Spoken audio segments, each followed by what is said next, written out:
Scandals. Former FAMS Director, Federal Air Marshal Service Director, Robert Bray, retired in 2014 after being investigated for his entanglement in an alleged operation to acquire guns for officials' personal use. In 2012, Federal Air Marshals assigned to protect commercial flights across the United States were pulled from their assigned flights so they can meet on sexual rendezvous. Most recently, there is an allegation of air marshals disguising themselves as pornography producers, hiring prostitutes, and using their government-issued phones and other assets to film sexual encounters. Fortunately, these people based in Chicago had been evidently engaged in these activities. These are all ongoing investigations. There's also reportedly major alcohol abuse within the Federal Air Marshal system. But this story, this hearing is really not only intended to address those problems, but it's at least been our purview in the Oversight and Government Reform Committee, at least on our side of the aisle, that Director Allison, who's here today, and Ms. Brooke, have taken some pretty strong and decisive action.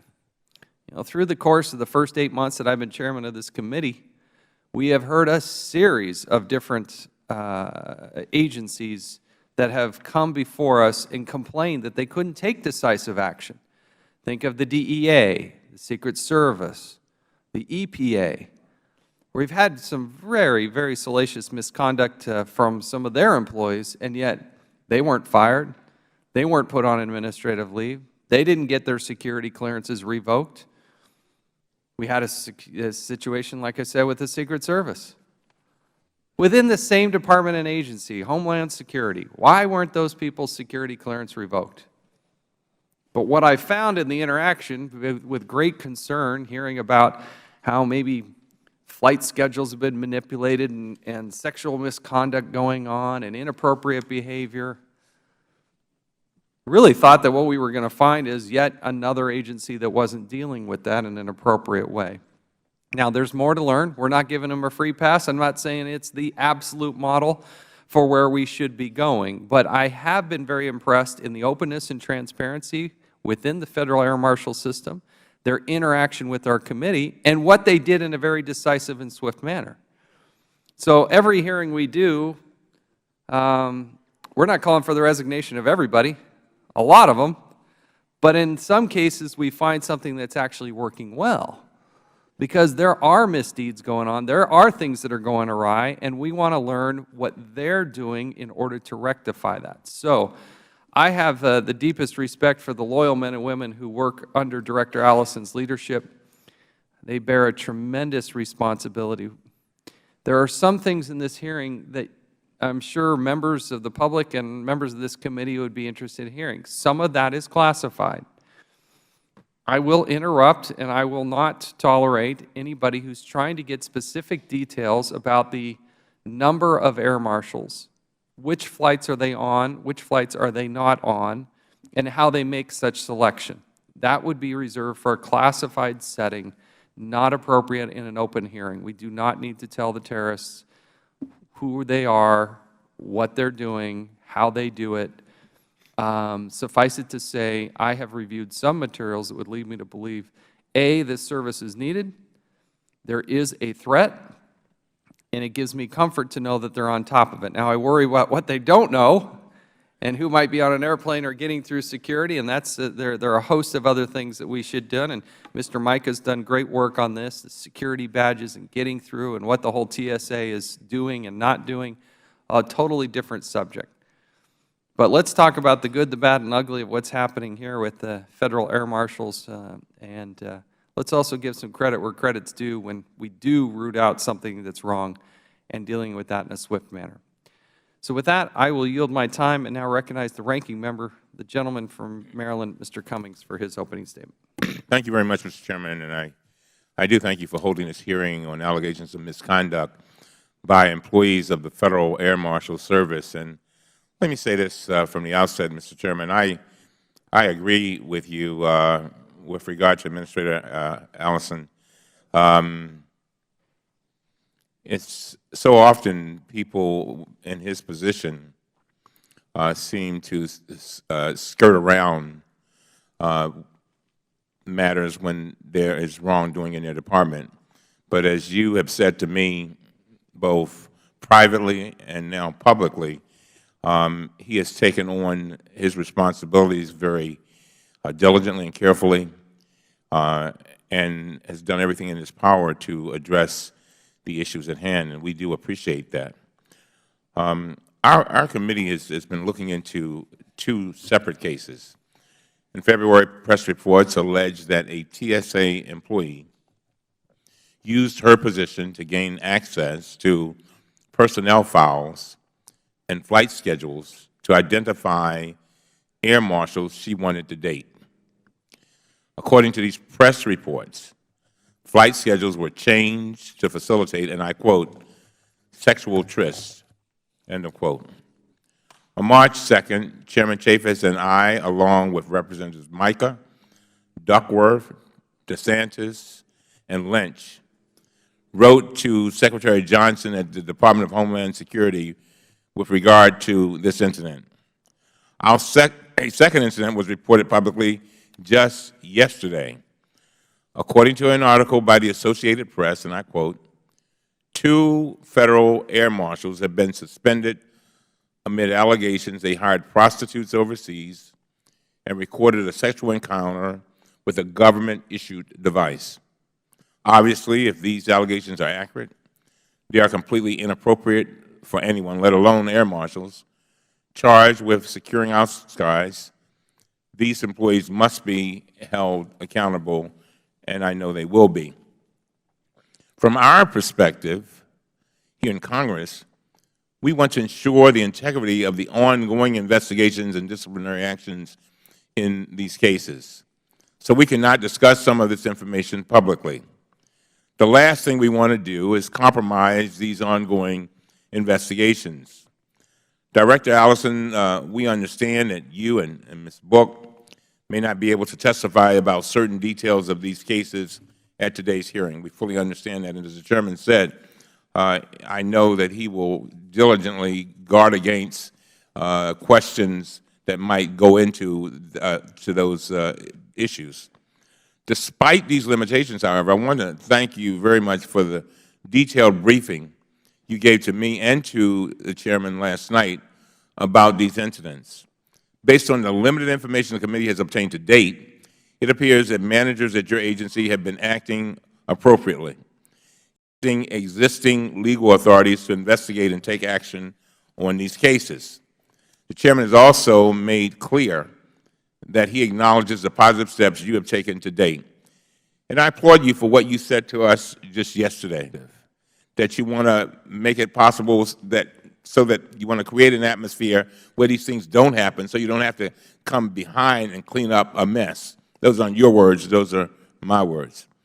Our broad interest is in ensuring that employees who are alleged to have engaged in misconduct are investigated promptly and fairly.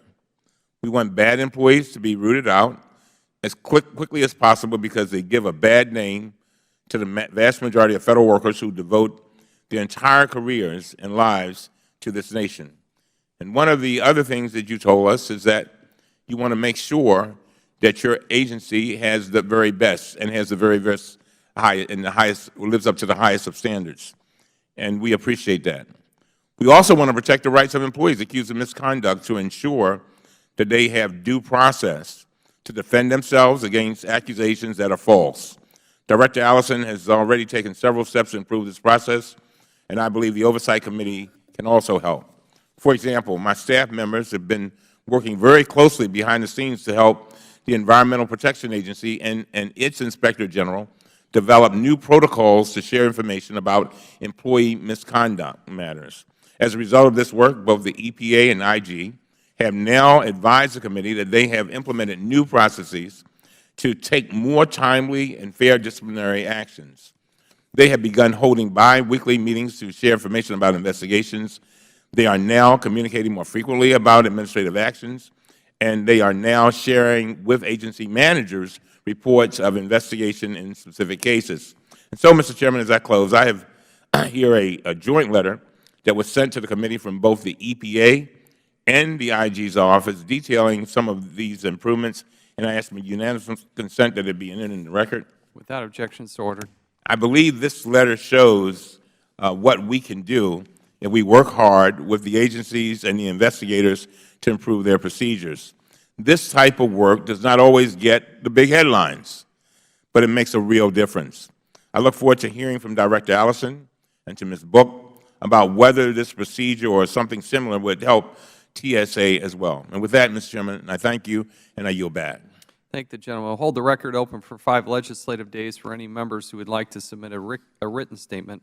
But we'll now recognize the first and only panel today. We're pleased to welcome Mr. Roderick Allison. He's the Director of Office of Law Enforcement for the Federal Air Marshal Service at the Transportation Security Administration at the Department of Homeland Security. We also want to thank Mr. Allison for his 13 years of service in the United States Army, his work in the 7th Special Forces Group at Fort Bragg, North Carolina, among one of the highlights. We thank you, sir, for your service to our country and appreciate you being here with us today. We also have Ms. Heather Book, Assistant Administrator of the Office of Personal Responsibility at the Transportation Security Administration at the Department of Homeland Security. We welcome you both. Pursuant to committee rules, all witnesses are to be sworn before they testify. So if you please rise and raise your right hands. Do you solemnly swear or affirm that the testimony you're about to give will be the truth, the whole truth, and nothing but the truth? Thank you. If you may be seated, and let the record reflect that the witnesses both answered in the affirmative. We'll give you great latitude on the time of your opening statement. It would be remiss if your opening statement did not include, although it might be impromptu, some details of the 2 incidents in particular, the individuals out of Chicago as well as the other incident were evidently schedules were manipulated and whatnot. We're inevitably going to ask about those, but we would appreciate it if you would proactively take some additional time and address those as well. With that, Director Allison, you are now recognized. Good afternoon, Chairman Chaffetz, Ranking Member Cummings, and members of the committee. I appreciate the opportunity to appear before you today to testify about the Federal Air Marshal Service. Our mission at FAMS is to detect, deter, and defeat criminal or terrorist activities against our transportation systems. We perform our core mission by deploying Federal Air Marshals on United States flag aircraft throughout the world, 365 days a year, utilizing a concept of operations that aligns with TSA's risk-based security strategy. Federal Air Marshals are law enforcement officers who receive specialized training to prepare them for the challenges associated with a very difficult working environment.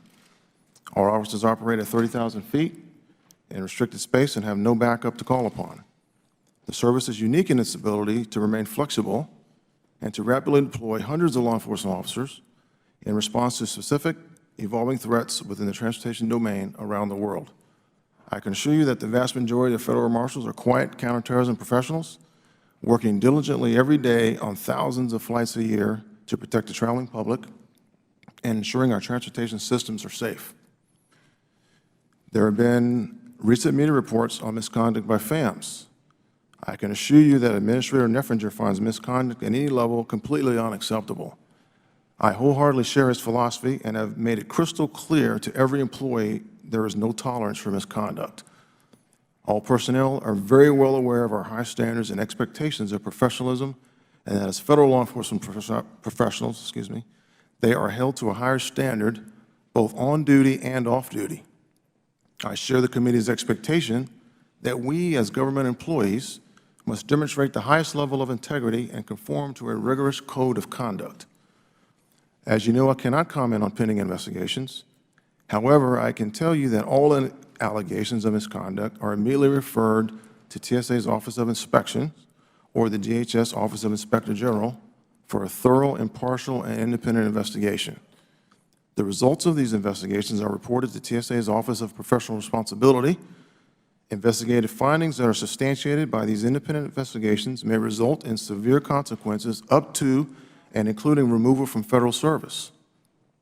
And please note that the discipline decisions are independently administered as well by Assistant Administrator Heather Book's staff at the Office of Professional Responsibility, who's here today. Since becoming the FAMS Director in June of 2014, I have made strong value-based leadership, workforce engagement, enhancing communication, and promoting the highest level of professionalism and integrity in the Air Marshal Service my top priorities.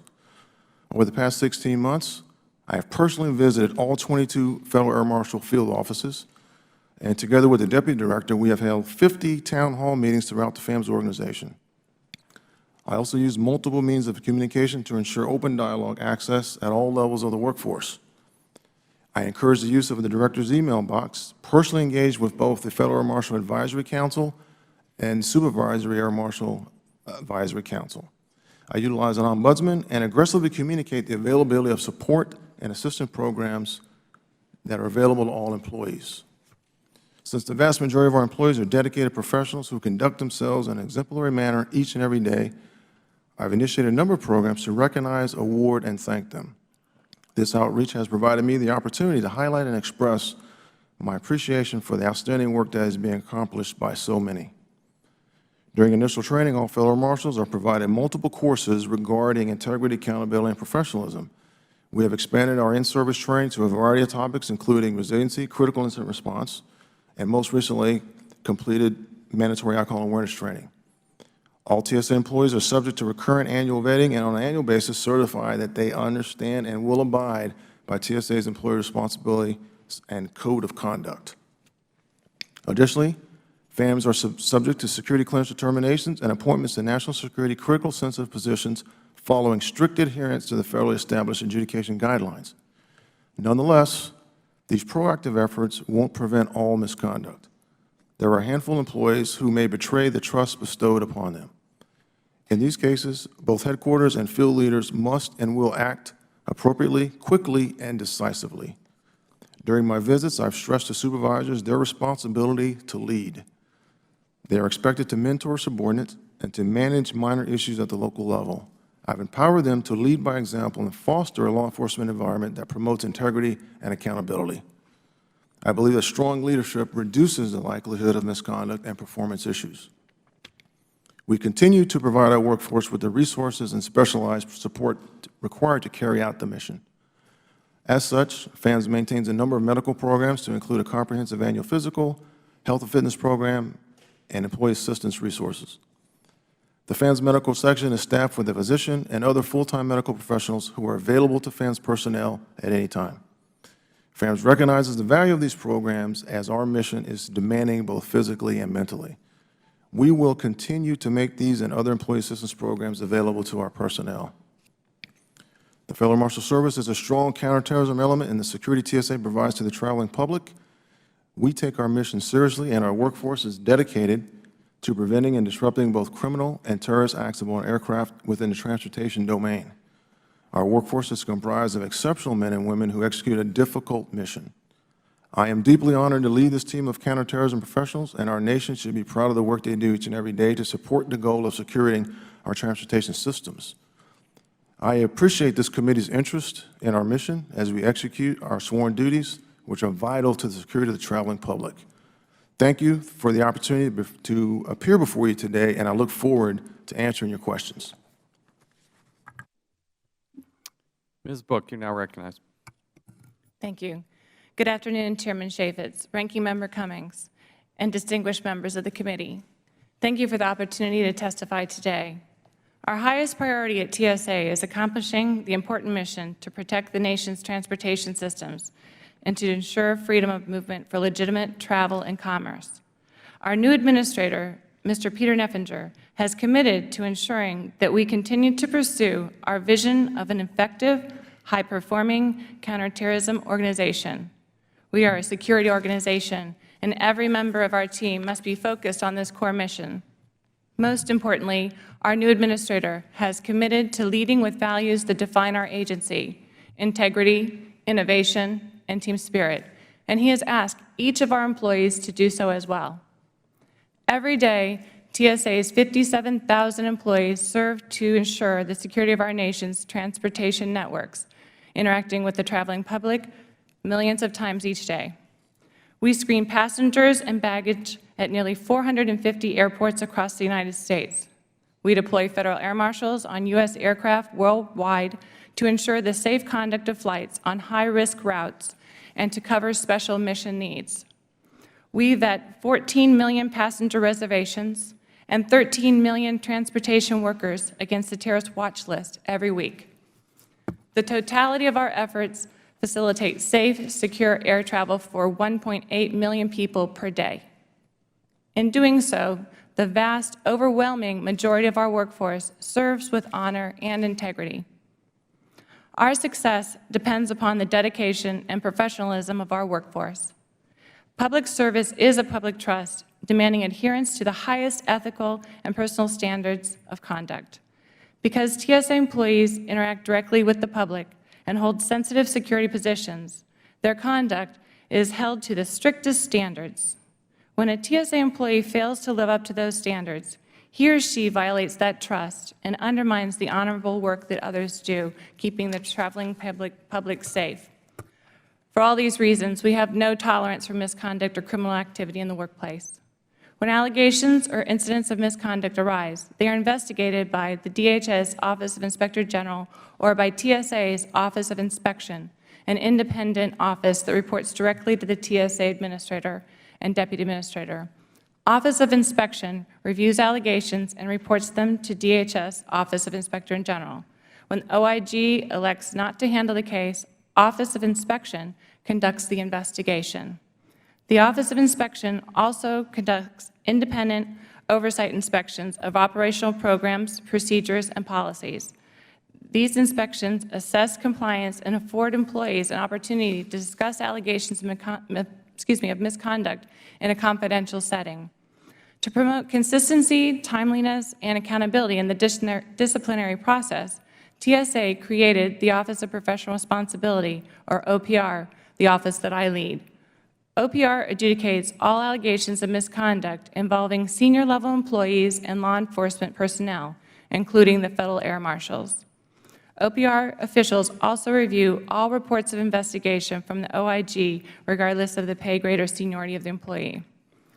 OPR has promoted greater transparency and consistency in the entire TSA disciplinary system by creating a table of offenses and penalties.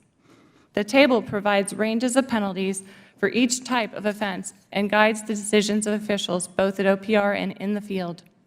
The Office of Professional Responsibility has a trained staff dedicated to adjudicating disciplinary matters involving senior-level employees and law enforcement personnel, including the Federal Air Marshals. OPR affords employees due process and holds them accountable to TSA's high standard of conduct. Having a dedicated staff of adjudicators who serve as independent proposing and deciding officials has reduced the time between the issuance of the resolution proposal notice and the decision letter. Through use of the dedicated staff and the table of offenses and penalties, OPR has taken strong actions and has maintained a consistent approach to accountability. OPR has partnered with the Office of Law Enforcement, Federal Air Marshal Service to educate the workforce in the field regarding disciplinary process and the table of offenses and penalties. The goal of our joint outreach efforts is to motivate positive behavior and to deter or prevent misconduct by providing notice of the possible penalty and consequence. Additionally, OPR has supported Director Allison's alcohol awareness initiative by amending policy to require Federal Air Marshals to abstain from consuming or being under the influence of alcohol for a minimum of 10 hours before mission report time. For the offense of driving a privately owned vehicle off-duty while intoxicated, the table of offenses and penalty requires a 30-day suspension for law enforcement employees. Because TSA, through my Office of Professional Responsibility, has taken an aggressive approach in drafting solid proposals and decision letters in disciplinary matters, and through the support of the Office of Chief Counsel, OPR has had strong cases in invented litigation. Ethics and integrity are at the core of who we are as a counterterrorism agency. It is up to all of us to always show the highest level of professionalism and perform our work with honor and pride. As we strive to continue strengthening transportation security and improving the overall travel experience for all Americans, we always bear in mind that the success of our mission depends on the conduct of our people. The freedom to travel is fundamental to our American way of life, and TSA is fully committed to ensuring that the public can do so securely. Thank you for the opportunity to appear before you today. I'm pleased to address any questions that you may have. Thank you. We'll now recognize the gentleman from Florida, the subcommittee chairman for transportation, but also the former chairman of the full Transportation Committee in the House of Representatives, Mr. Micah, for 5 minutes. Thank you, Mr. Chairman, for calling this important hearing, reviewing some of the performance of the Federal Air Marshal Service. Unfortunately, the FAM's, Federal Air Marshal Service, has had a recent history of a whole host of misconduct by on a whole host of occasions. We have had the gun purchase scandal, Air Marshal scheduling scandal and allegations, cronyism and discrimination issues, Air Marshals dependent on drugs and alcohol. And you were brought in, Mr. Director Allison, when, last year? Yes, sir, June Kind of 2014. clean things up. And I think the chairman's been pretty complimentary in some of your efforts in trying to put some of that behind us, institute some corrective measures, and also hold people accountable. And part of this hearing was also to highlight your successes. Unfortunately, the allegations and the problems still continue. As recently as, I'm told, September 3rd, you informed the committee of an ongoing investigation. This is a new one into solicitation of prostitutes. Is that correct? Yes, sir. And that's an ongoing investigation, correct? Yes, sir. In March, TSA began investigating a workers' compensation fraud case in the Chicago FAM's office. This is allegedly an air marshal claim that he hurt his shoulder. However, I guess there's some videos and some other evidence disputing his claim. So we have that case pending too. Is that investigation underway or continuing? Yes, sir, that is an active investigation. Well, we set up, when we set up all the security measures after 9/11, we tried to have a layered system. And we first dramatically expanded the air marshals. There were only a handful on the eve of 9/11. And we think that's an important element in a layered system. We've gone from 16,500 screeners to some 46,000 screeners and almost 60,000 TSA employees. That's about right, isn't it, Ms. Book? Yes. 46,000, yeah. Back in 2007, we had 30,000 screeners, and this was a leaked report. It was in CNN, and it said there's a 75% failure rate in the screeners' ability to detect explosive devices and other devices that could do harm. Then most recently, we've had, I guess, USA Today had a leaked report. There's about a 95% failure rate. These are anecdotal to press reports. Are you familiar, Mr. Allison and Ms. Book, with those reports? Yes, sir, Yeah. we're all familiar with So- those reports. We built a system. We've increased the number of personnel from 16 to 30,000 for screeners, then to 46,000 currently for screeners. It's gotten worse rather than better. We've had a history of misconduct and problems with FAM, which is a backup. Fortunately, we have thousands of airline pilots who have gone all the way to New Mexico, wherever they're trained to arm themselves and also protect us. But the layered system that FAMS is so important to fill part of that layer, unfortunately still has some serious problems. Is that correct, Mr. Allison? I prefer to look at those as challenges and opportunities, Mr. Congressman. Well, it's not an opportunity when the reports we get. Now, it's nice that you come to us and tell us about it, but it looks like we still have problems. I haven't gotten into scheduling, and I'd like you to provide the committee with some information that could be part of the record, either kept classified. I want to know about overseas flights and how many of those are covered. I'm told you're not covering those overseas flights.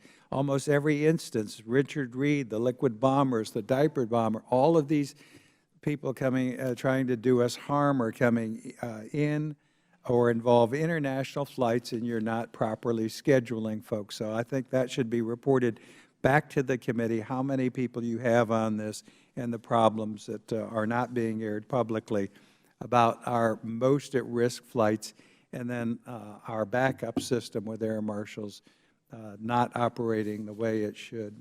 I yield back. Thank the gentleman. Members are advised that we have 3 votes on the floor. The voting has started. It's intention to recognize Ms. Watson-Coleman of New Jersey for her 5 minutes. We will then go into recess.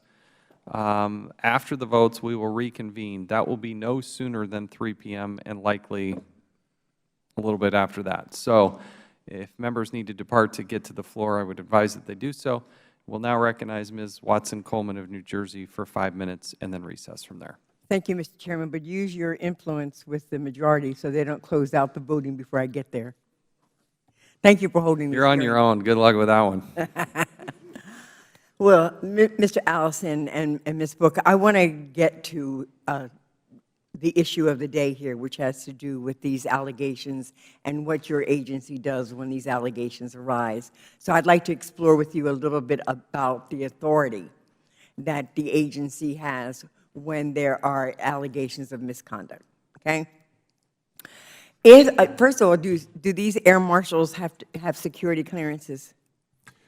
Yes, Ms. Congressman. These positions are designated as national security critical sensitive positions, which are subject to top secret clearances. So if there are allegations of a serious breach of conduct, can the agency sort of suspend a clearance on an individual? Yes, Congresswoman, the adjudication guidelines of which you're referring, there are 13 criteria.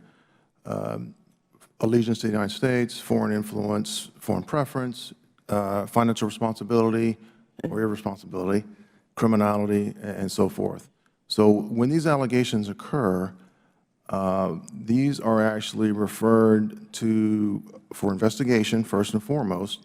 And as these investigations are ongoing, if these investigators, who are very good, by the way, they actually refer these to the Office of Security.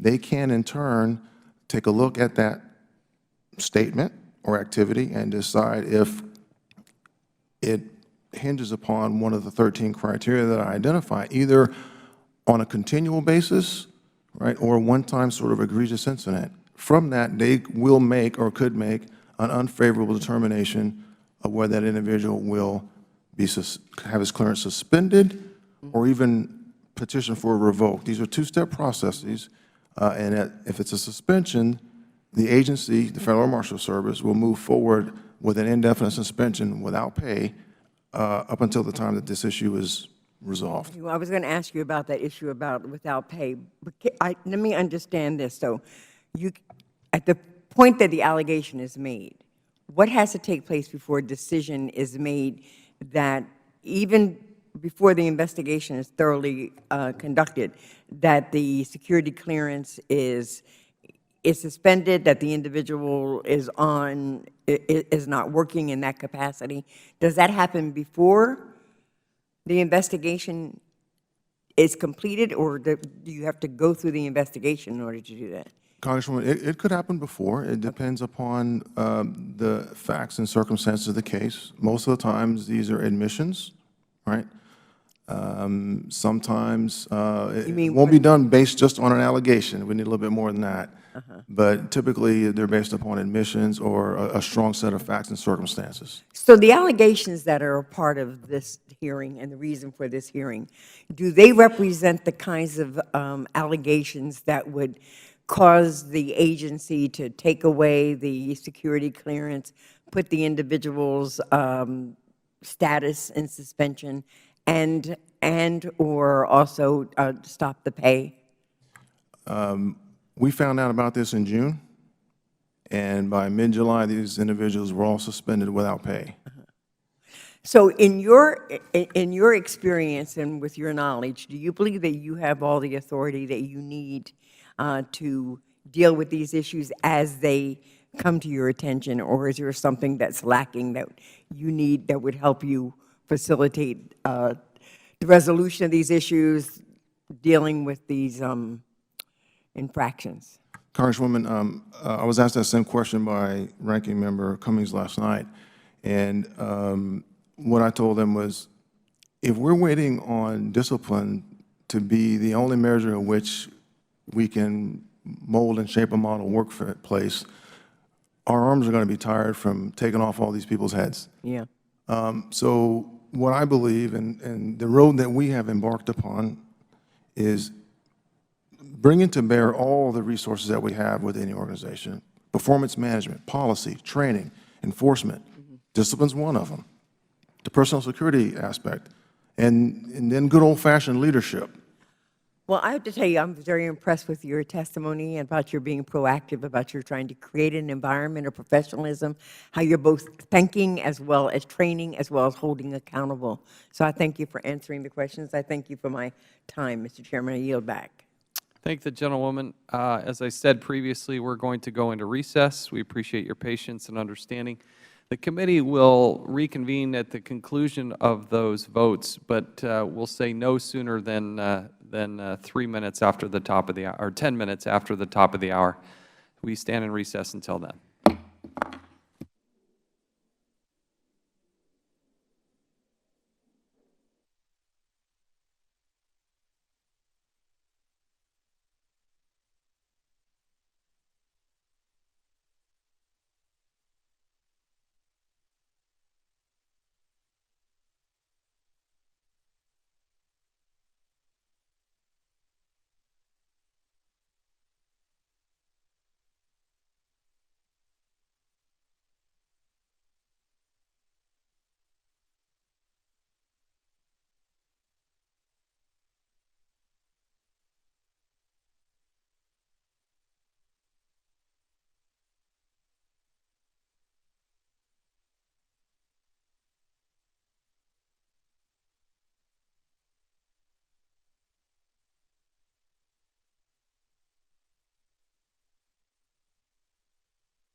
Committee will come to order. Appreciate your patience as we took a recess for the votes that were on the floor, the swearing in of a new member, a gentleman from Illinois. But now we're pleased to recognize, as we continue with the hearing, Mr. Duncan from Tennessee. Well, thank you, Mr. Chairman, and I don't have any questions, but I do want to make a few statements for the record. And let me say, first of all, that I almost never disagree with my chairman,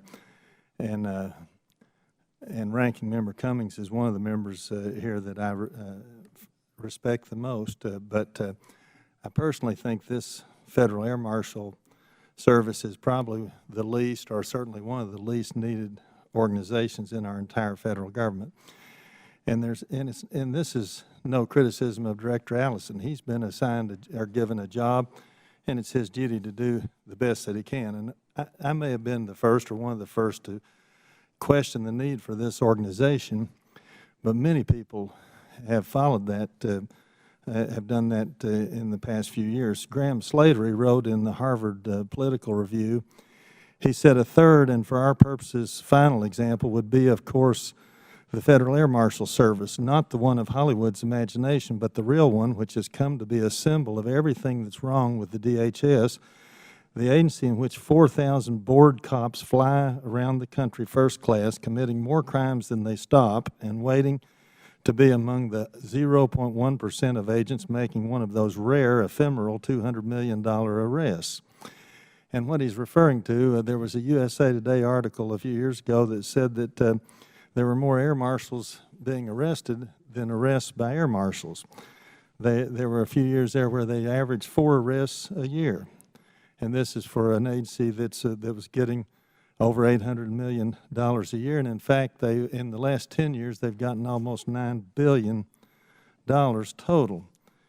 Then there was a book written by John Miller, a professor at Ohio State, and, along with Mark Stewart, an Australian statistical engineer, who wrote a book called Overblown: How Politicians and the Terrorism Industry Inflate National Security Threats and Why We Believe Them. One of the key findings of this book was that these two professors could not find any internal discussions, public reports, government personnel, or sources of any kind that could explain how the DHS could justify the spending on the Federal Air Marshal Service. And they said because the agency so totally fails a cost-benefit analysis. And so when they wrote, they said since the FAMS costs $1.2 billion per year, which was, I guess that was how much it was at the time they were writing, and its effectiveness is in serious doubt. And they said an alternate policy measure is to double the budget of the FFDO program, the Federal Flight Deck program, and also to increase the spending on the secondary security barriers, the IPSBs. Former Congressman Sonny Callahan, I remember saying years ago, he said, we did everything we really needed to do when we secured the cockpit doors, and of course now we spend billions on the TSA. But these two professors recommended a 75% cut in funding for the Federal Air Marshal Service because it was so ineffective. Then former Senator Tom Coburn wrote in his last report that he made as a senator, he said it's unclear to what extent the Air Marshal Program is reducing risk to aviation security despite the more than $820 million annually that is spent on the program. In addition, he wondered if other enhanced security screening and safety precautions undertaken by the TSA and airlines themselves have made, he said they've made the Air Marshal Service irrelevant. It seems to me, of course, every member of Congress flies here usually about twice a week. And that's what these air marshals do. They fly back and forth, back and forth, back and forth. It's got to be one of the softest, easiest jobs in the federal government, but I think one of the least necessary. And so I just wanted to put those comments on record, Mr. Chairman, and because I think this money, there are so many better things that this money could be, and should be being spent on. Thank you very much. Thank the gentleman. We'll now recognize the gentlewoman from Illinois, Ms. Duckworth, for 5 minutes. Thank you, Mr. Chairman. Director Allison, I was troubled by your written testimony because it did little to address ongoing investigations of allegations of workers' comps, fraud, sexual misconduct by the air marshals. I think that this behavior undermines your mission and Americans that the agency serves. Especially disappointed that the scandal involves air marshals from your Chicago office, which is, of course, near one of the world's busiest airports, Chicago O'Hare. My constituents expect and deserve to be served by a dedicated corps of federal air marshals who are 100% committed to safeguarding flights in and out of Chicago. And as other members have rightly noted, these allegations are highly disturbing because they involve federal law enforcement officers. And Congress entrusts these men and women with a badge, a gun, a solemn oath to protect our constituents from terrorist acts. And if the allegations of this egregious behavior and misconduct are proven true, I strongly believe that the 3 Chicago air marshals must be held fully accountable. And I know that you're well on your way to doing so, and one of which have retired. But my concerns extend beyond this particular incident.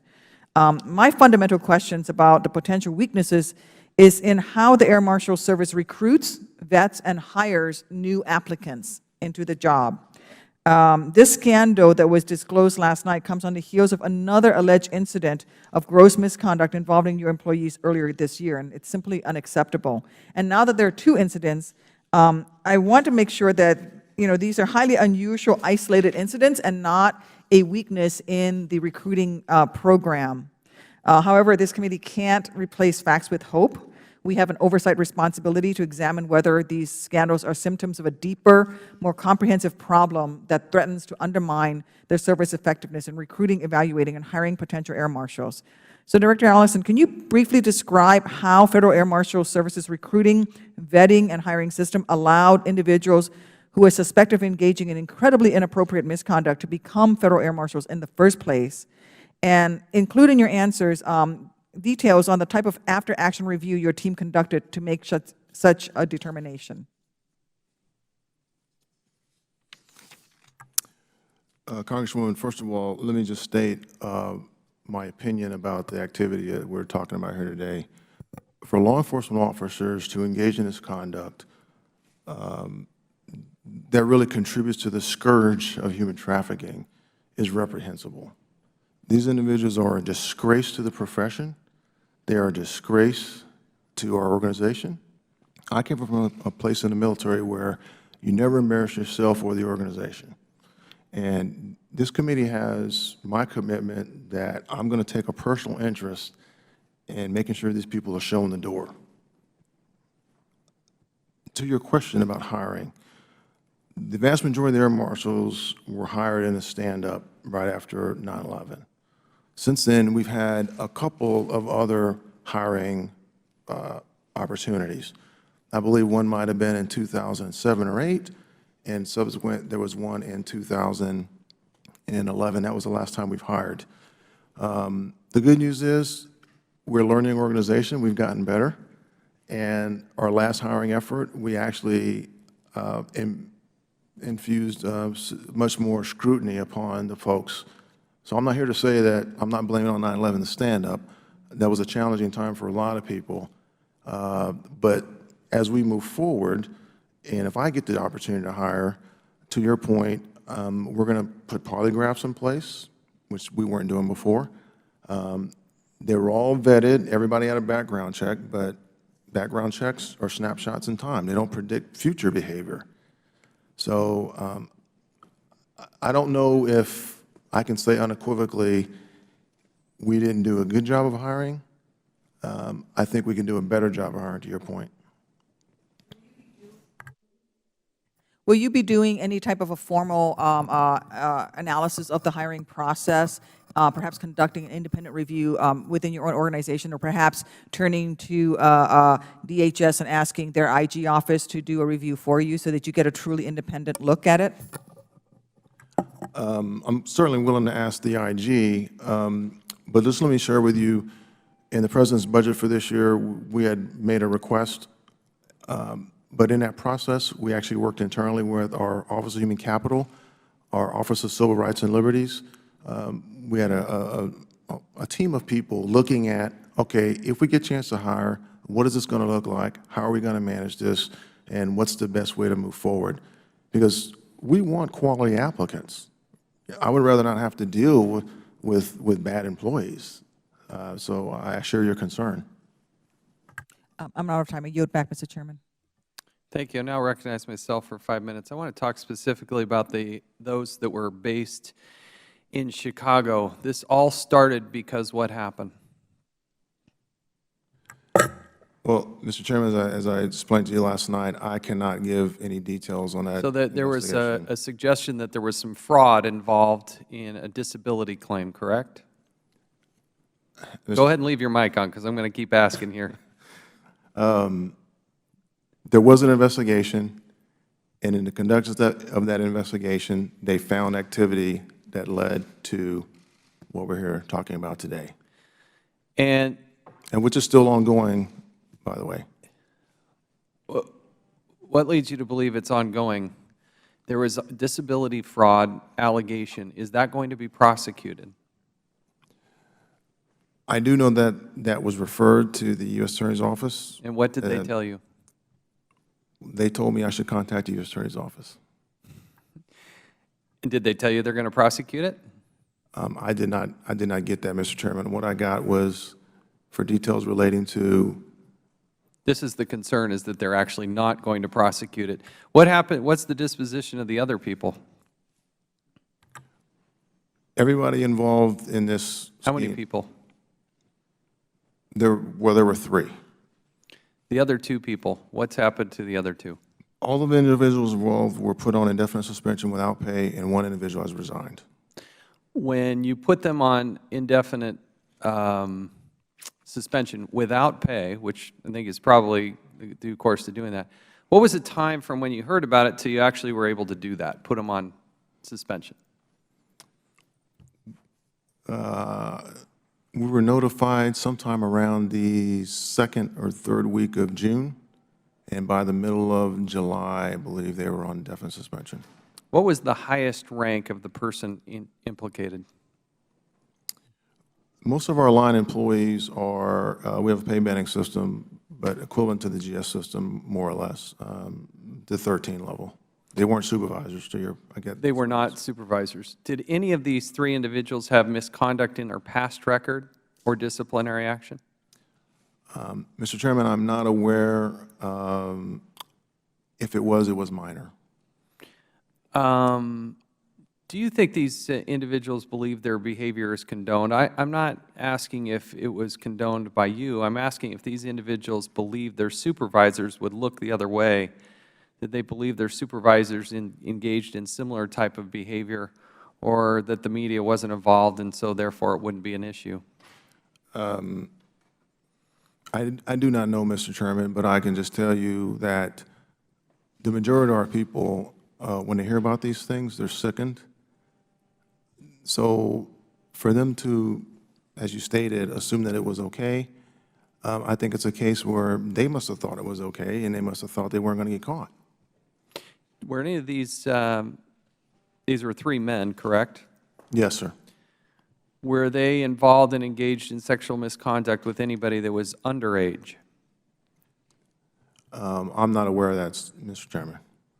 Were any of these women, these men engaged with in sexual misconduct, were they any of them foreign nationals? I'm not aware of that, Mr. Chairman. Has there been any contact made with the intelligence community to determine if any of these contacts related in a breach of security?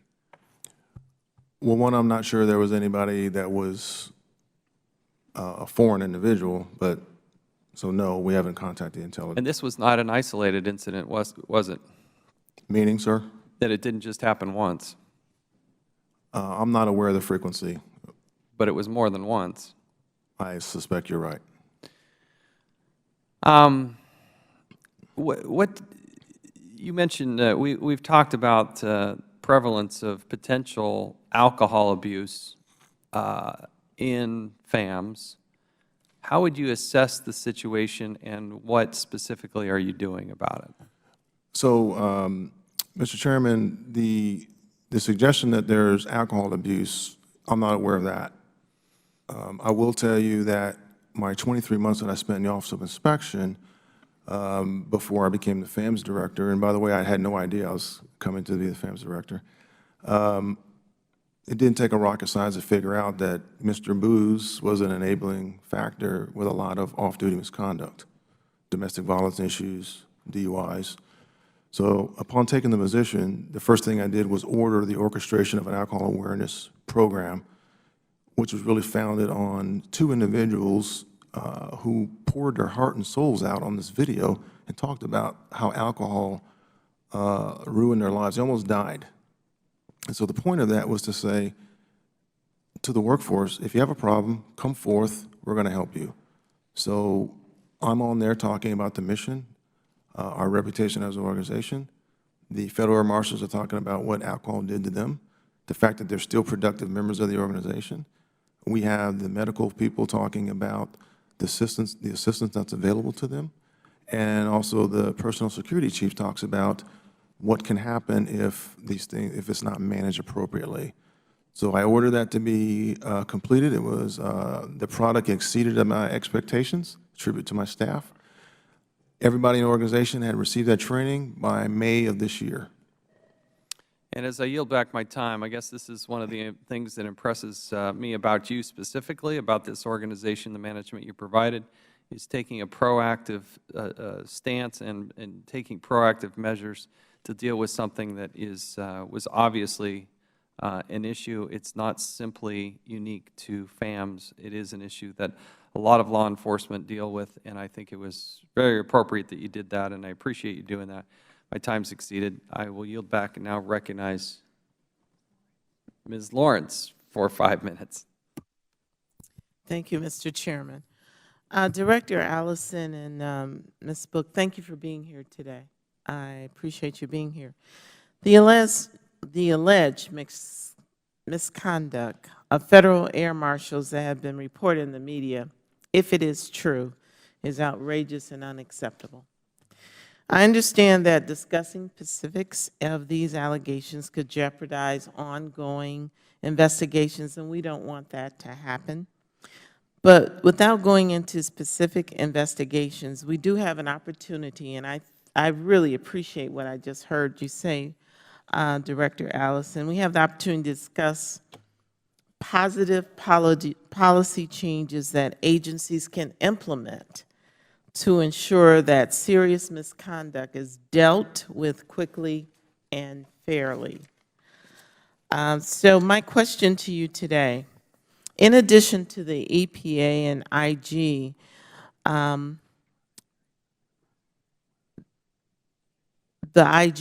they were able to identify employee misconduct cases involving pornography for expedited processing. EPA reports that this new procedure is already working.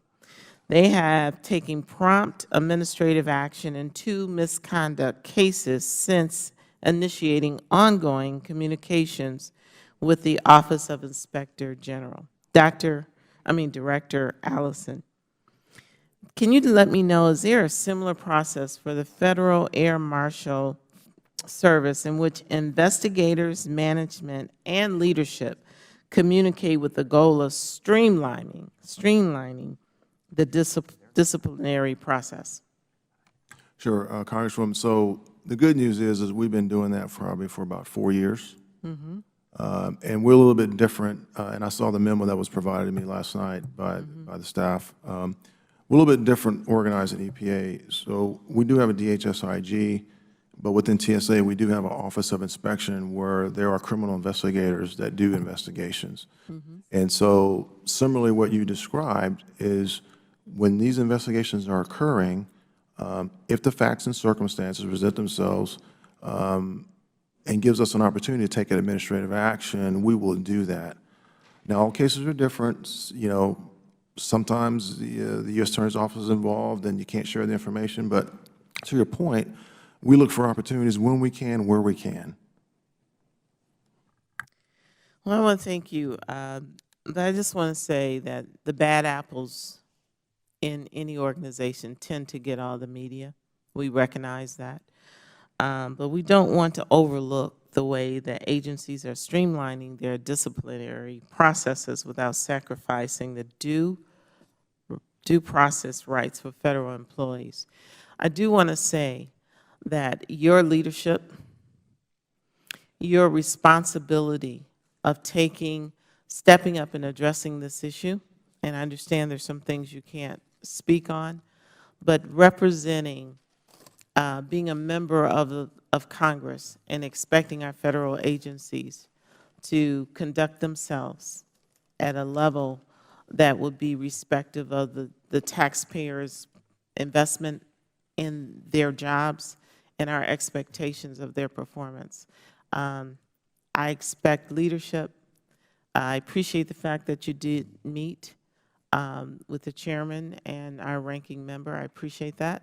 And I will stay in tune with what happens next. Thank you, Congresswoman. General, you yield. Thank you very much. Just one question. When you met with the chairman and yours truly last night, I wanted the committee to have the benefit of an answer to a question I asked you. The chairman and I have concluded that the Secret Service, over the years, had developed a certain culture. Some might call it complacency, some mediocrity. I do believe it's getting better, and a lot of it's gotten better because of the things that we've done. But I want you to talk about do you believe that you have a culture problem? Because if it's a culture problem, I mean, you got to dig deep and really kind of almost reconstruct sometimes. But do you see that, or you just see these as more like aberrations?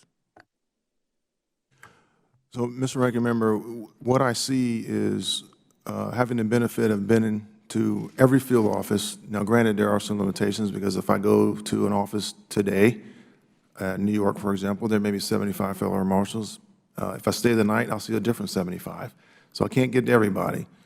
But my experience of going out to the field, talking to the fellow air marshals, having candid conversations, I am truly impressed by the men and women that work for us. They believe in what they do. As we sit here today, we're a week removed from the ceremonies that took place in the country about 9/11. A lot of people remember 9/11 one day a year. We remember it every day of the year. And the men and women really value their responsibility to this organization. But I have to candidly admit to you that we have some people who just feel like the rules don't apply to them and they don't have to abide by the rules. As I said jokingly last night, and I said I wouldn't say this today, but I'm going to, they don't wear T-shirts and they don't confess. You got to find them. So if I tell people what the expectations are, and they're not in their head, there's nothing else to talk about, right? It's time to find another job. And most of the people in this organization, they respect that, and they're looking for us as leaders to do something about this. They don't like being splashed all over the news every other month. So do I think we have a culture problem? No. I just think we have a handful of people who, again, just think no one's looking and they can get away with this stuff. I mean, you heard my remarks about soliciting prostitutes, which, again, contributes to the scourge, as I said, of human trafficking. How can a law enforcement officer who really cares about this mission, this department, this organization, engage in an activity? It just baffles the mind. So, it's time for them to find another job, and I'm going to help them do that. Thank the gentleman. We'll now recognize the gentleman from Georgia, Mr. Heiss, for 5 minutes. Thank you, Mr. Chairman, and thanks to both our witnesses for your testimony here today. Ms. Book, I'd like to draw some answers from you. Just overall, what is the role of the Office of Professional Responsibility? Thank you, sir. So the Office of Professional Responsibility was created to handle the law enforcement cases and senior leadership cases. And so it's a centralized office that handles all the cases of misconduct. We don't do the investigations. We have a separate office that handles the investigations, Office of Inspection. So they conduct the investigations, compile a report of investigation and give it to our office. And then my office has proposing and deciding officials that will handle the adjudication of the misconduct. Okay, at what point do you get involved with an allegation? Well, we have monthly meetings with the Office of Inspection, also OLE FAM, and my office to know that there are ongoing investigations. So I'm aware of the investigation, but I'm not involved in the investigation. So our office isn't involved until the report of investigation is completed and delivered to our office. So what kind of jurisdiction do you have? If not investigations, what do you do? So we can take disciplinary action. We can propose, we can do letters of reprimand, letters of counseling, propose suspensions, implement the suspensions, removal actions. All right, so you have a certain degree of latitude then so far as disciplinary action and that type of thing? Yes, sir. Is there a scale to determine what kind of disciplinary action there is based on certain behavior? Yes. We developed a table of offenses and penalties, and so the table has categories of offenses, and then it has ranges of penalties that are used as a guide for the proposing officials when drafting the proposed removal document. Okay, so if there is some disciplinary action or corrective action that you take, does the employee have a right to appeal? Yes, of course. So when our proposing official completes the draft of the, say it's a proposed removal, then the letter is delivered to the employee with all the materials that are relied upon. Then the employee has 7 days to respond, and during that time can request an extension if necessary to obtain counsel. And then they make a reply to the deciding official, who's a different individual, who hasn't seen the case until the same time that the employee received it. And so they have an opportunity to make a written reply and an oral reply. Okay, so by the time all the written and oral replies, what kind of time frame are we looking at for an appeal process? It can depend. It depends on if extra time is needed for the employee to coordinate with their attorney. We want to give them that time if necessary. So it can depend. So It could take a range. lengthy time. It could, but typically it does not. Okay, how long does it, on your side, how long does it take to recommend disciplinary action? Well, once we receive the report of investigation, our goal is to, and we've been meeting this goal, is to issue the proposal or the letter of closure within 30 days, calendar days from receipt of the investigation. Okay. And then our deciding official also has a standard too. The target is to issue the decision letter within 21 days following either the oral or the written reply, the last of those two.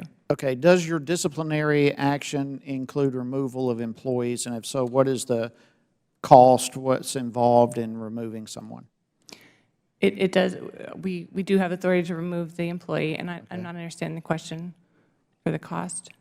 Yes, just the process, is that a big deal?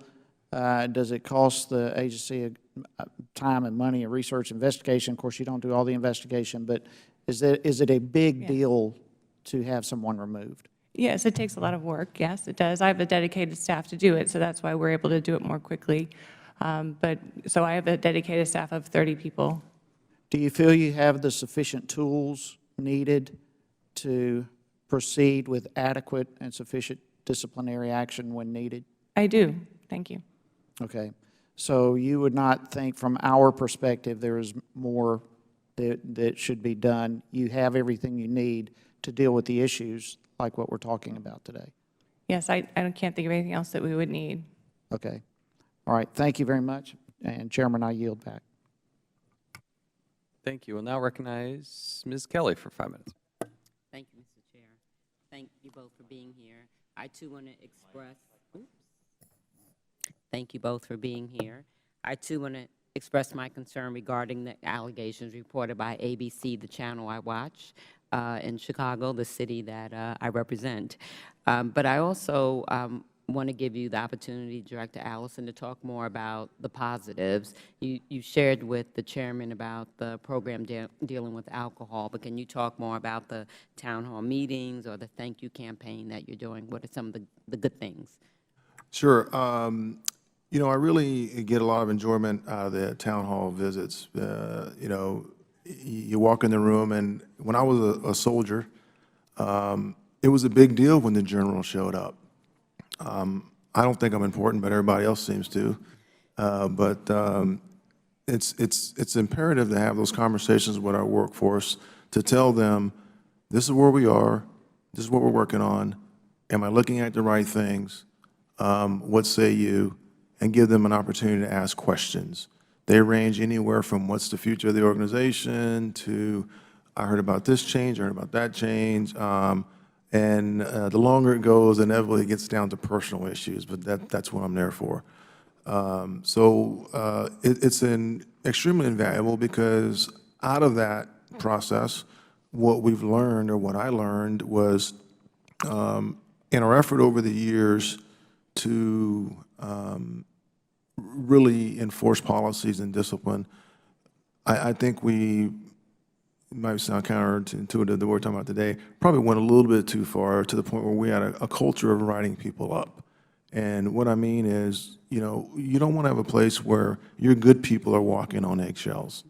And that's kind of where we are. So we just recently rolled that back, and working with Heather and the Office of Human Capital and our council office and the Office of Inspections, we're really delegating a lot of these low-level minor issues back to the management so they can lead like managers should be doing. And then Heather's shop can focus on the more important issues and maybe help speed up the timelines. So that's something that was pretty significant that came out of the town hall meetings. The thank you campaign, I wish I could take credit for it, but my staff did. Our air marshals get involved in a lot of things. I remember Congressman Walker from another hearing told me about his wife being a trauma nurse. Our men and women are all over the place in a lot of airports around the world and around this country. They get involved in things. They help people in car accidents, so a whole host of things like that. The staff combs through the daily reports that come in and pick out issues, and they just send a thank you letter. And it's from me, and it's just saying, we're aware of this incident, thank you. And I forgot the number of letters that went out, but it's quite a few. And can you share just some of the medical and psychological assistance programs that are available? Yes, ma'am. So we have to take yearly physicals, so the medical staff pretty much follows up on those issues that come from the physicals. But also, what's really impressive about the medical staff is there's 24/7 on-call medical support. So you can imagine, we go to some pretty nasty countries, and anytime day or night a fellow marshal calls, there is a nurse that is available to them to provide advice and counsel. Just to give you one example, you may have heard of the individual that was assaulted with a needle in Nigeria. Our doctor was on the phone with him in Nigeria at 11 o'clock at night, as I was in my PJs at my desk, walking through what happened, trying to figure out what's the best way to manage that incident. So it's a fabulous resource. They do a tremendous job, and certainly an enabling factor to our success. Well, I just want to thank you for your leadership, and I'm sure things will continue to get better and better. Thank you, Thank you. Ms. Congressman. Thank the gentlewoman. We'll now recognize the gentleman from Oklahoma, Mr. Russell, for 5 minutes. Thank you, Mr. Chairman. And Director Allison, with regard to the particular incident, I realize it's under investigation, but could you speak to how it was initially discovered, internally or externally?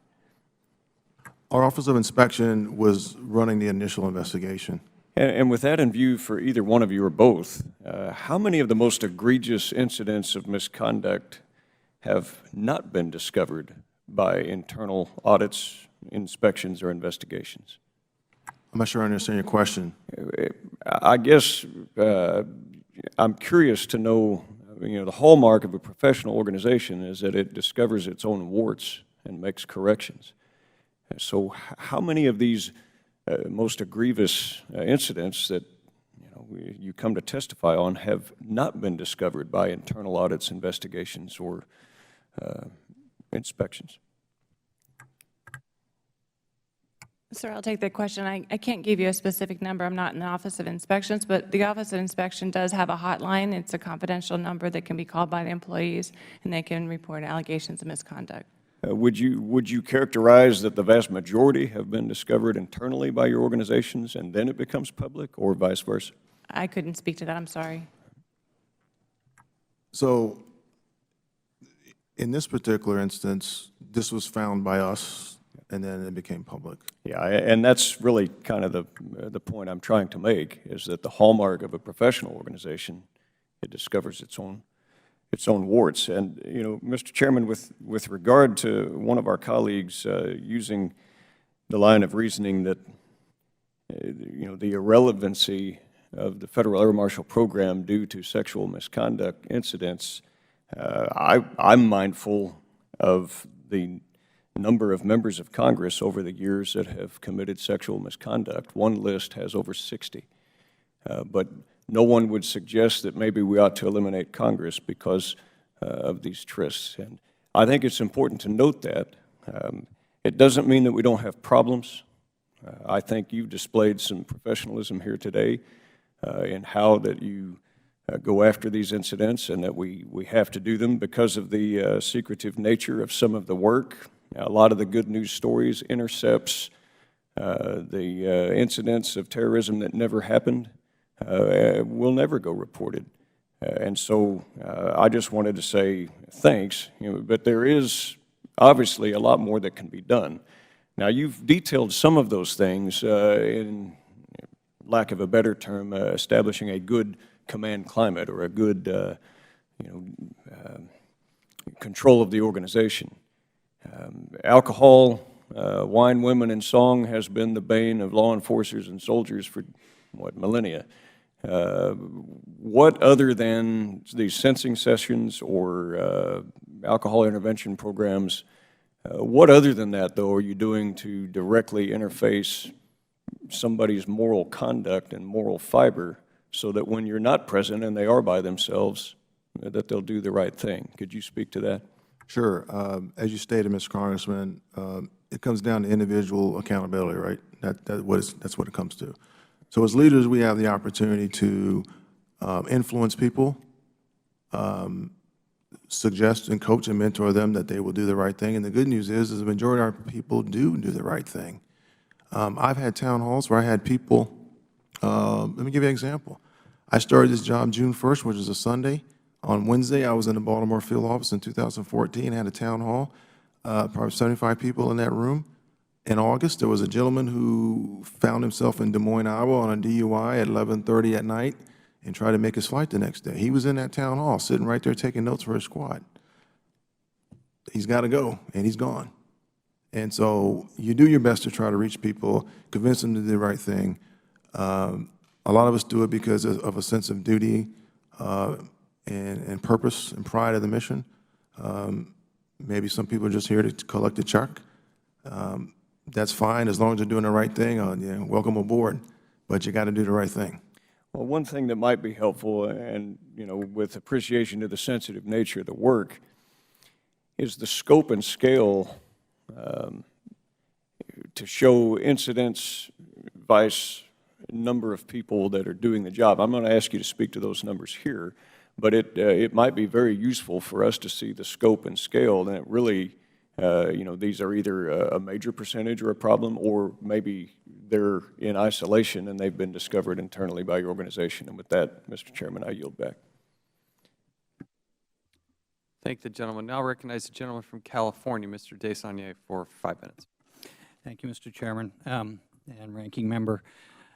Director, first I want to join the positive comments about your management. It's really a relief to hear it, and off of, as the Chairman said in his opening comments, about some of the other hearings we've had and the difficulty of what would seem like just common sense management and leadership. But I wanted to, besides congratulating you and thanking you, talk about a specific program that you've developed, it's my understanding you developed, that Mr. Russell sort of mentioned, the alcohol awareness campaign. Because you just walk the committee through what was the genesis of you developing the campaign, and sort of what the campaign does for prevention and intervention, and then the testing protocol that would be able to intervene after you've done the prevention and intervention.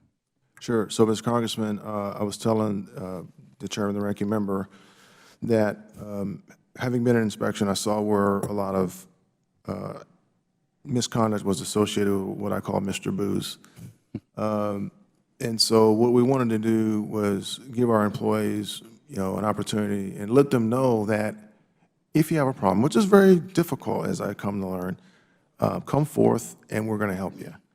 Recognizing that most people don't have a problem, they're just, had one too many.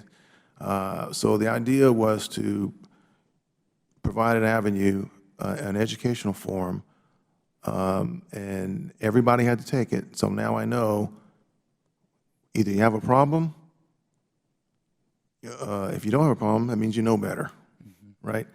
So that's the either-or scenario that created. A lot of positive reviews by the workforce.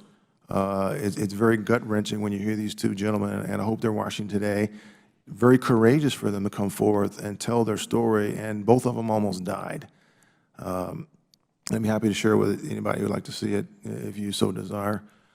So after that was done, because the positions are designated as critical sensitive, national security critical sensitive positions, we are subjected to random drug and alcohol testing, and it's what we all know that government employees experience. You get called into the office on a particular day, and you have to submit to a urinalysis. So that is ongoing. Because of some of the activity that I saw overseas when I was in inspection, we actually developed an extension of that program based upon our authority, where we actually trained, equipped, and certified TSA employees with the Office of Inspection to just pop up on international destinations at random, and basically they're greeting people, but if you look like you're drunk or smell like you're drunk, you're going to get tested. So it's reasonable suspicion. Not really popular with the workforce, obviously, but as I talk to people and explain what we're trying to do to try to get a handle on these incidents, they understand it. So that's how we orchestrated this whole program, and that's how those processes work together. Do you think there are lessons learned from your experience that should be shared either with your sister agencies in the federal government or with public safety in general? I wasn't looking for credit when we did it, but as I shared it with people, they do think it's a valuable tool. Because at the end of the day, as government executives and public servants, as we're doing today, you will be called to ask, what are you doing about it? Right? But if we can help people, if one person comes forward, that's great. And we had a couple of people come forward, but as I come to learn, it's very tough. I appreciate your work. Thank you, Mr. Chairman. I yield back. Thank the gentleman. Now recognize the gentleman from Wisconsin, Mr. Grothman, for 5 minutes. Yeah.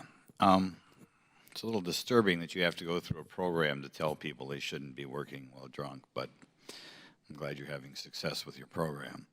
About how many air marshals do we have out there? Sir, I can't discuss the number of federal marshals in public. I'll be glad to speak to you in private and go into great detail. Okay. And what do they do during the day? Is their job they're supposed to kind of be the policeman in the air?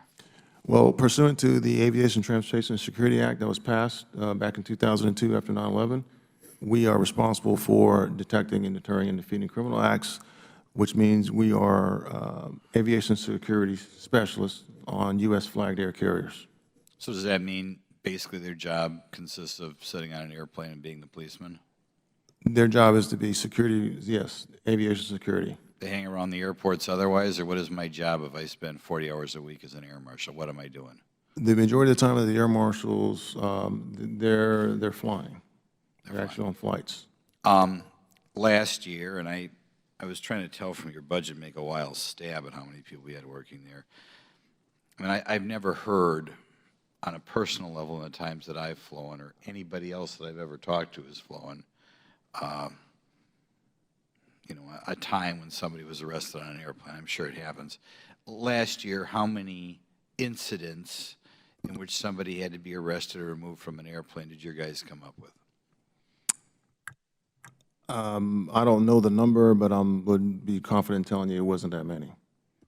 Yeah, that's what I wondered. I wondered whether there were more incidents involving the air marshals or whether the air marshals are detecting more incidents. Could you give a stab at that? Well, my response, Mr. Congressman, would be we are responsible for providing security on these flights. I'm not so sure the metric of an arrest is a fair metric. I got it. It's an easy one to say how many arrests have you made. I would direct the fact that the Federal Marshal Service, in conjunction with the intelligence community, all those analysts, the analysts at the Terrorist Screening Center, everybody in the Department of Homeland Security who's committed to securing our country and the transportation system, and the fact that we haven't had another attempt like 9/11. We do know that there is an active threat against aviation to this country. There are a number of groups that still want to attack aviation. So I understand when somebody says, how many arrests have you made or how many terrorists have you stopped? I can meet with you in private. I think you would be very surprised, some data that I would show you. But I do understand the question and where it comes from, but I would have to be honest with you, I don't think that's a fair metric. Okay. Can your guys ever have a drink in an airport? Drinking on duty is specifically, it's not allowed. Okay. I mean, can they ever drink in an airport, though? Are you suggesting on duty? No, just period. I mean, I suppose you're not supposed to have a drink beforehand either. I just wondered, you know. No, I mean, we have a rule that there is no drinking 10 hours before a flight. Oh, okay. Okay. I'm sorry, I didn't understand your question. And can you tell me,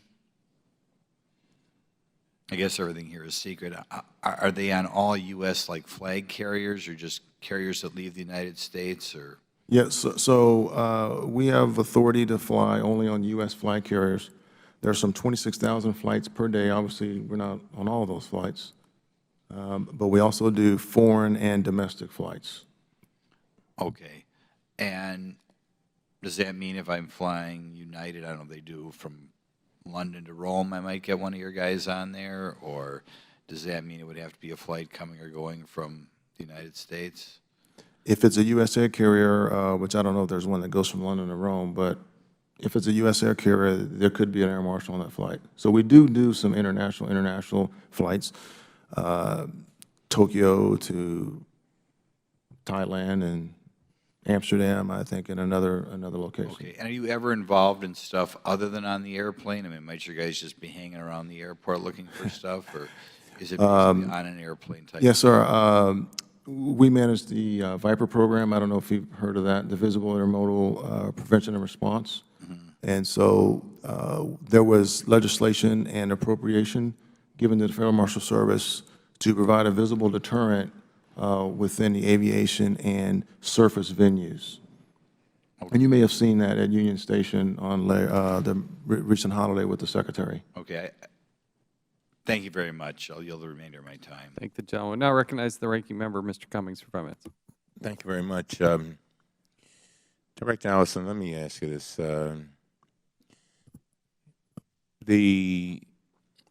I was listening to you talk about being proactive, and you also talked a little bit earlier about hiring and trying to make sure you hire the right people.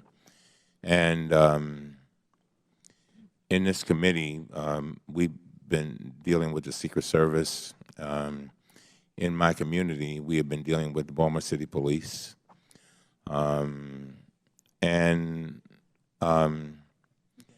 You know, I think but a lot of times, when I hire people, I look for two things. I look for smart people and people with passion for the mission. Got to have both.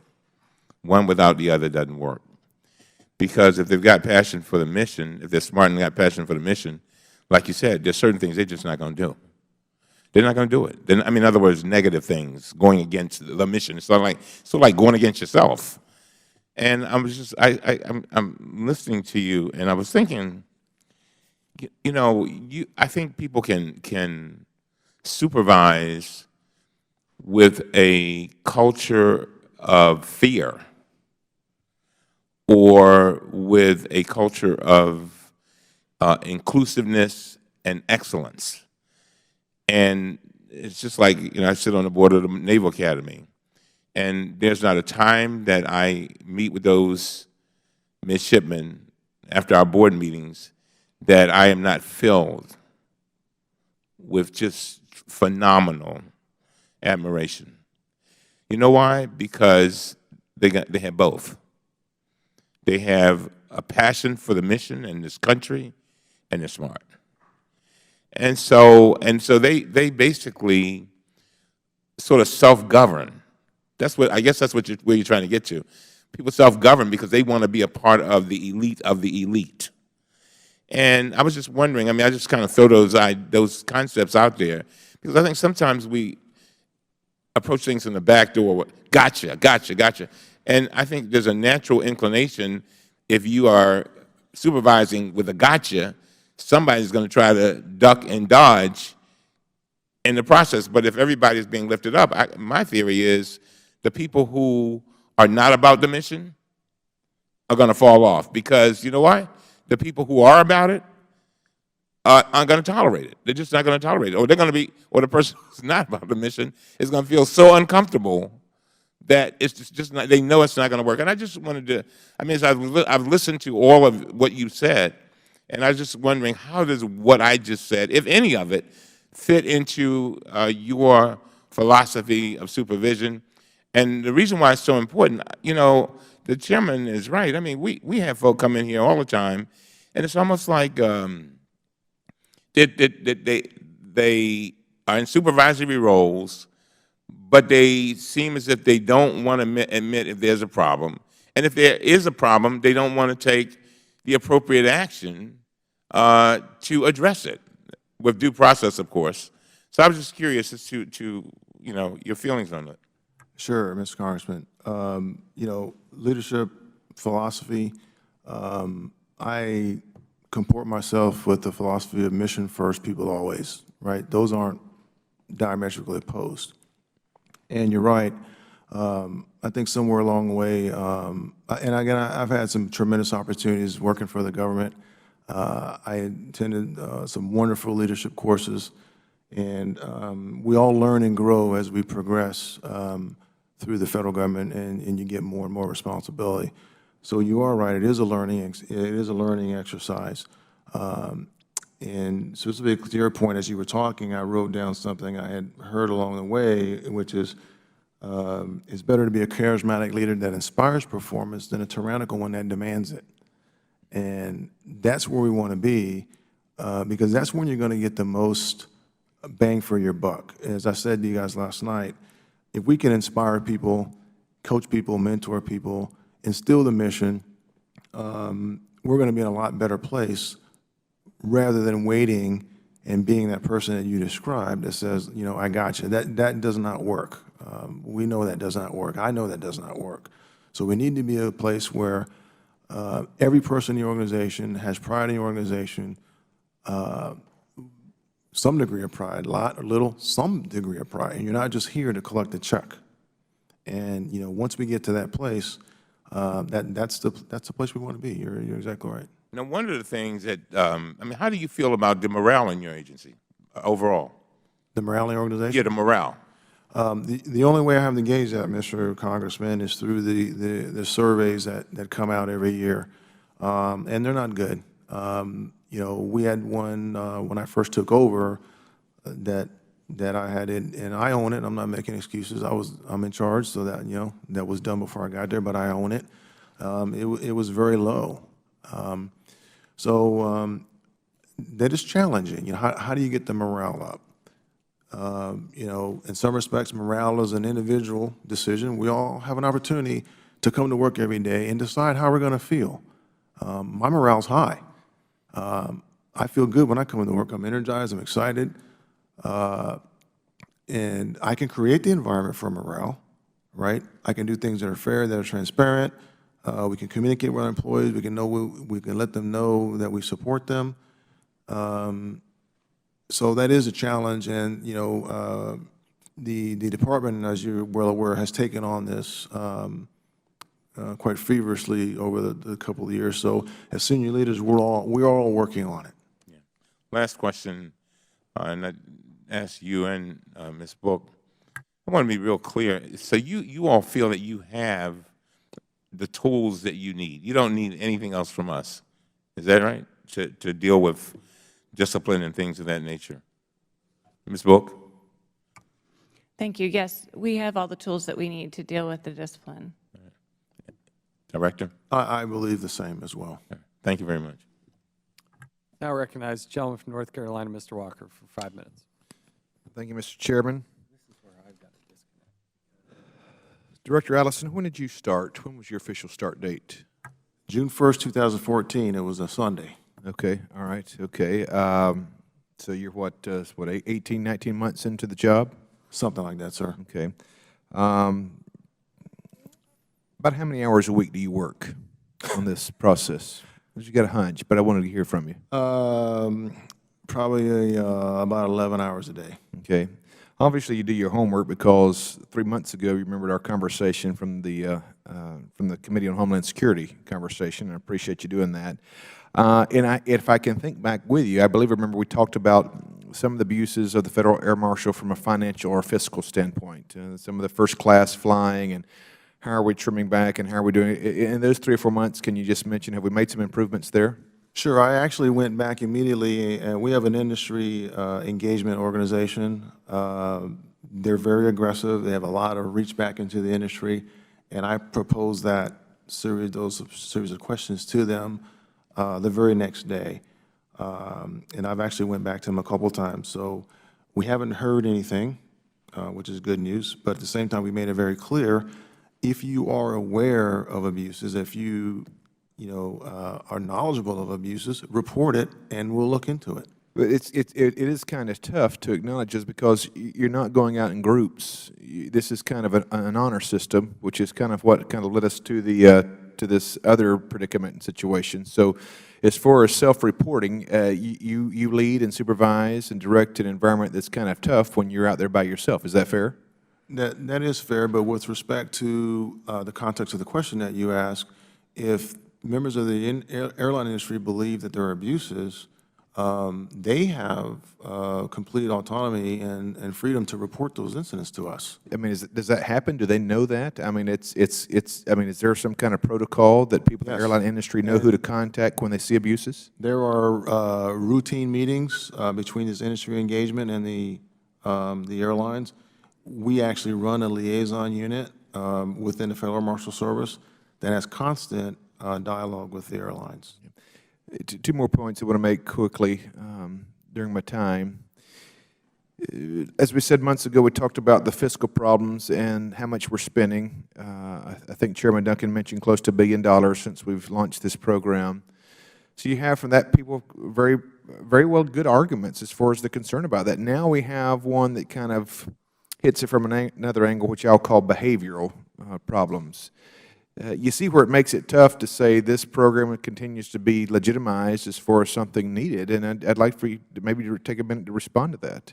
Sure, that's a fair observation, but I think an equally fair observation is to acknowledge every organization has misconduct. No organization is immune, no profession. Even the hollowed halls of which we sit here today has seen its share on both sides of the aisle. Are you sure about that? No, I'm just, yeah. But I think what you're asking, what the committee is asking, is a fair question. What are you doing about it? The majority of the men and women behave themselves, and they're dedicated employees, and they do a great job. Now, if it got to the point where a huge percentage started involving themselves in this activity, I'd be spending more than 11 hours a day in the office. But that is not the case. Let me get the one final point now, and I'll yield back the balance of my time. Explain, or if you would, lead me through as far as how often the TSA or the DHS does a comprehensive field study in assessing the threats? Does it vary? Is it seasonal? I mean, is it up and down, spike? What are you saying, or what are you seeing out there? And help me understand why that's continued to be necessary. So it's not by season, it's not by quarter, it's daily. So myself and the executive staff at TSA, we sit in intel meetings every morning. And the intelligence professionals at TSA, they're reaching back to the intelligence community, and they're getting that data, and they're providing briefings. And I will offer any member of this committee, and we've done it with other members of Congress, to join us at that morning meeting. Ms. Book, Director Allison, I appreciate you being here today, even sitting through a vote. With that, I'll yield back to the Chairman. Thank you. Thank you. I'll recognize myself for the second round here. We do have a vote on the floor, and we will wrap up this hearing rather soon. But I do have a few more questions. Director, the 3 individuals from Chicago, what would you like to see have happened to them? I am confident that they will be shown the door, and that's what I'd like to see. Should they be prosecuted? I would like to see them prosecuted, but the reality of the way the work is done and caseloads, and I'm not privy to say whether they can or not. It would be nice, but that's not reality, right? There's a lot of cases that don't get prosecuted. And this is one of the challenges. We have an organization, you have a director here who's trying to do the right thing, weed out the bad apples, but if the Department of Justice doesn't get up off their seat and actually prosecute some of these cases, there won't be the full extent of the consequences that I think is important for all the Federal employees to see. Not only to the people who are doing misdeeds to get the sense of justice here that, we better get you better get your act in order or it may happen to you, but also all the good apples to know that there are consequences, that we are looking out for the 90+% of the people who do the job right. They do work hard and show up on time, and they don't drink, and they don't do all those things. But when they all know what's happening, they know when somebody else is messing up, and when nobody's held accountable and there's no accountability and no justice, there's no justice. And it frustrates those employees. What is the disposition of, Ms. Book, what's the disposition of Robert Bray? What's going on with him? He's the former director. Yes, he's retired. Did he get prosecuted? No, he did not. There's a case that's going on that involves somebody who was reassigning flights so they can meet up with other people for some sexual type of rendezvous. What's the disposition of that case? That case is still under investigation. So we have several people involved in that investigation. Have there been any charges levied so far? As far as I know, it's still under investigation. Still under investigation, still no charges. And here they have the case of 3 people from in Chicago. What, the person who retired or resigned, however you want to term it, what's going to happen to that person? Any prosecutions? Director Allison? I do not know, sir. My concern is that he's going to be simply allowed to retire. He'll get his full benefits, all the other benefits, yet he was entrusted with a gun on an airplane to protect 100+ people on any given flight, and for him to just simply walk away is just not right. And losing a security clearance, I don't know that cuts it. Director? So I don't know if he was in the organization long enough to receive a retirement or any benefits. Obviously, as federal employees, you accumulate tenure at different increments, and you are entitled to something. But the fact of the matter is anybody can leave when they want to, right? So if you know you're under discipline, you say, I'm resigning, we can't stop people from resigning. Now, if the facts and circumstances lead one to believe that, or we can get a prosecution perhaps, as we know, unemployed people get prosecuted all the time. But we still will drive forward on our personal security process. As a minimum, this person probably won't see federal service anymore, and maybe not even law enforcement, because they're going to come back and call us. I hope so. I hope they do the calling. second person or the other person who was not involved and engaged in the potential disability fraud, what's the disposition of that person? They're still employed by Federal Air Marshals? Well, so the Chicago incident, all 3 individuals indefinitely suspended, 1 individual resigned. So one of the 2 people you're asking about is on indefinite suspension. With or without pay? Indefinite suspension is, any type of suspension is without pay.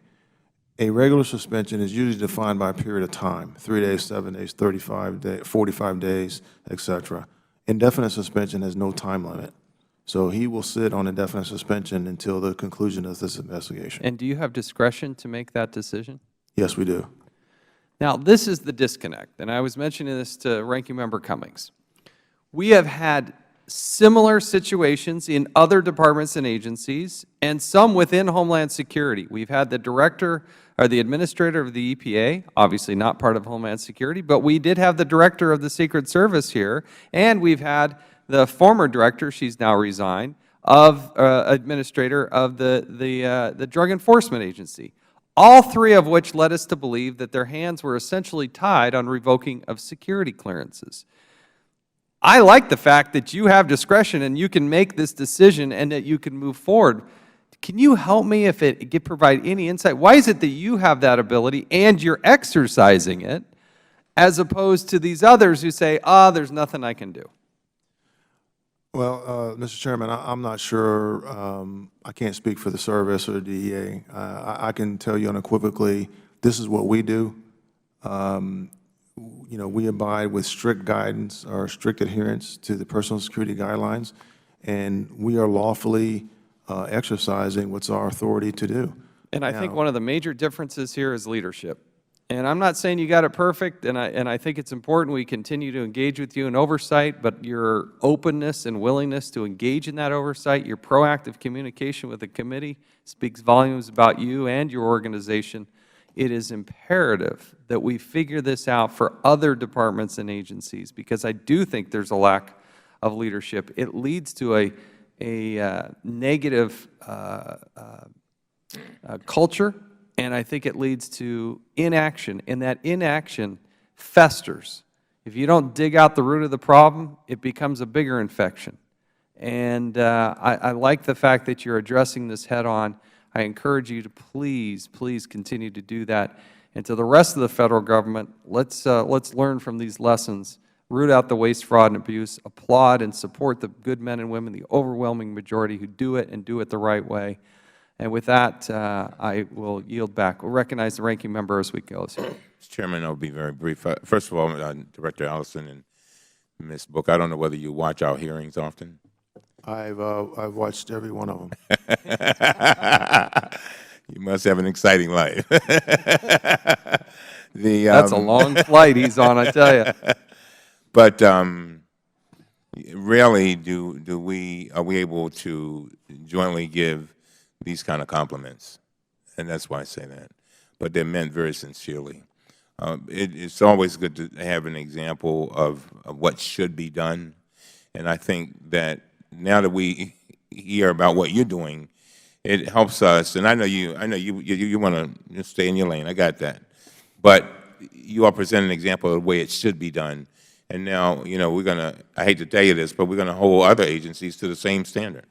Because when they come in, we're going to ask, why can't they do these things? But again, thank you. And an interesting thing, too, when I asked, did you need any additional authority? I think what the difference is, other folks actually, you all take the authority that you have and use it. Other folks don't always do that, and I think that's the big difference. With that, I want to thank you all very much. And I want to, by the way, and we really want to thank all of the employees of your agency. We appreciate what they do. A lot of times, my mother used to, when she prayed, she would say, "Thank you, Lord, for protecting me from my seen and unseen dangers." And so when things aren't seen, a lot of times people don't know what your agents are able to avoid They only hear about the things that go wrong, and then you catch somebody or something like that. But I know there's a lot of unseen things that they also address, and I want to thank all of them on behalf of our grateful Congress. Thank you very much, Chairman. Well said. Thank you. The committee stands adjourned.